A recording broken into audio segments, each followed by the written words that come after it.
अस्सलाम वालेकुम व्यूअर्स। आज मैं बनाने जा रही हूँ शलजम का अचार। ये शलजम लेके मैंने इनको सबको छील लिया है।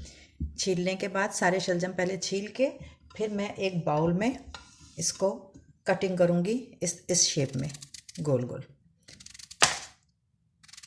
इस तरह। इनकी ये कितने मोटे थिक, इसकी थिकनेस देख लें। इस तरह सारे शलजम को पहले काटेंगे। ये देखें व्यूअर्स, ये सारे शलजम मैंने इस तरह काट लिए। सारे शलजम को मैंने इस तरह काट लिया है।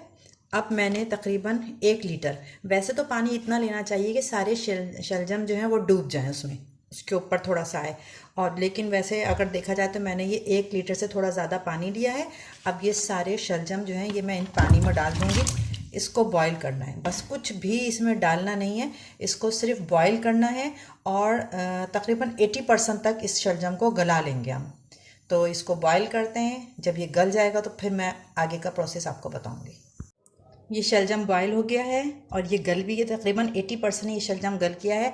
अब हम इसको बिल्कुल ठंडा करेंगे, रूम टेम्परेचर पर लाएंगे। फिर हम इसको कांच की बाउल में या कांच की बर्नी में इसको डालेंगे और फिर सारी चीज़ें डालेंगे। तो जब तक ये ठंडा होता है, जब तक हम इसका मसाला तैयार करते हैं। ये लिया है मैंने 3 टेबल स्पून राई दाना जिसे कहते हैं अचार में जो डलता है, और 3 टेबल स्पून ही लिया है ये साबित लहसुन के जवे, और 2 टेबल स्पून लिया है गुड़। ये तीनों चीज़ों, इन दोनों को मैं क्रश करके मतलब कि छोटी जो पानी डाल के नहीं, बिल्कुल ऐसे ही सूखा राई दाना और ये लहसुन पीसती हूँ। पहले राई दाने को बारीक करेंगे, फिर उसके अंदर लहसुन डाल के बारीक करेंगे, बग़ैर पानी के। पानी नहीं डालना, अब कच्चा पानी इसके अंदर नहीं जाएगा वरना तो ये अचार ख़राब हो जाएगा।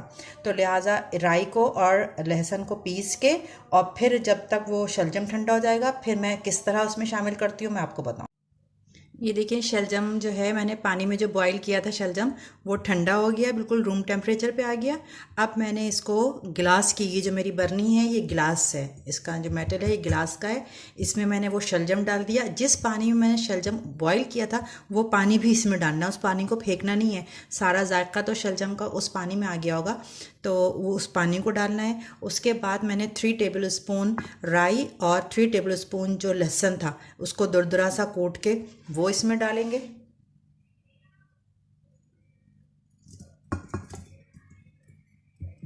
और चला देंगे इसको।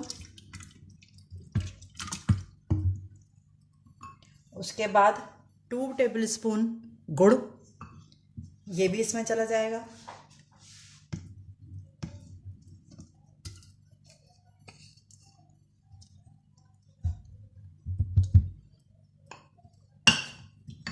अब जाएंगे इसमें ड्राई इंग्रेडिएंट्स।